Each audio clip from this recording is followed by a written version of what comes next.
let's speak to Hannah White, Director at the Institute for Government. Hannah White, thank you very much for making the time to speak to us today. What have you made of what you've heard this morning from Helen MacNamara? Well, I think it's been a fascinating session and an important session for the inquiry to hear from a very senior civil servant who was right in the middle of the early stages of the pandemic. And she's given a detailed written statement to the inquiry. And today we've been hearing her questioned by the QCs about some of the details of that.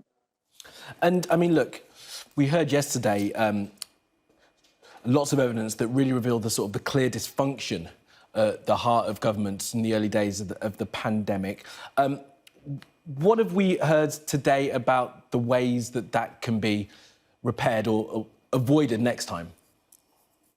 Well, I think that is very much the focus of the session today. And today, I think, in contrast to yesterday and what we heard from Dominic Cummings, the focus of Helen MacNamara's evidence seems to be very much on what lessons can be learned and what might be done differently. I think yesterday what we heard from Dominic Cummings was more of a self-defence of the way things had been done and an attempt to ascribe blame to everybody else apart from himself.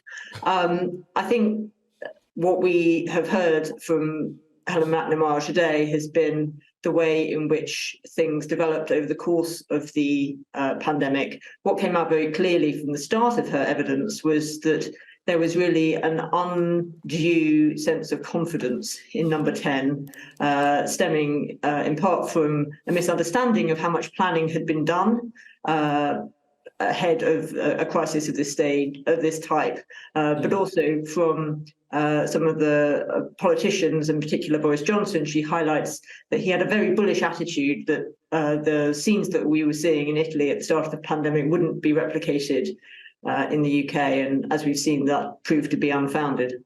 Yeah, we'll talk a little bit about Dominic Cummings in a moment, but let's stick with sort of the environment and the attitude of those at the top of government. She talked about it being a macho culture. She talked about Boris Johnson taking a cricket stance when confronted with how he'd deal with this. And she also talked about the sexism and the fact that women weren't listened to, but anyone that challenged the thinking of some of those officials was not listened to. How much of that do you recognise from your understanding of the way that administration worked? Well, I think it was Matt Hancock that she described taking the cricket stance. But I think that what she was at pains to describe was that she's not giving this account of how the centre of government was operating, and it seems congruent with other evidence we've heard about the way in which things operated at the time, that she's not giving this account to the inquiry because she wants a sympathy for those who were there, although she did think it was her role at the time to try to make sure that the people who are operating in that difficult environment were well supported, and we've heard about her difficulties in doing that. But her real concern was about the impact that had on decision making and policy making within government, and in particular she highlighted the fact that women were excluded from meetings, and that meant that some of the issues that they might have highlighted and some of the life experience that might have been brought to bear on the response was really absent. Yeah, and just on Dominic Cummings then as well, yesterday he reserved a lot of his time and some of his vitriol for the Cabinet Office, and again today on social media he's been attacking them again, this time for their response on the war between Israel and Hamas. And I wonder what you think, as someone who looks at the way government functions, think of the way that he is describing the dysfunction of the Cabinet Office. Is any of that recognisable to you? Yeah, well, I think that it's very clear that the Cabinet Office struggled, particularly in the early stages of the pandemic. This sort of crisis, which cut right across government and involved, most government departments, just wasn't something that the Cabinet Office was prepared to deal with. And there were a lot of good professional people there who worked very hard, but the decision-making structures just weren't up to scratch to enable politicians to have the information they needed to make the decisions in the way they needed to, in a formal way that they could subsequently be held to account for.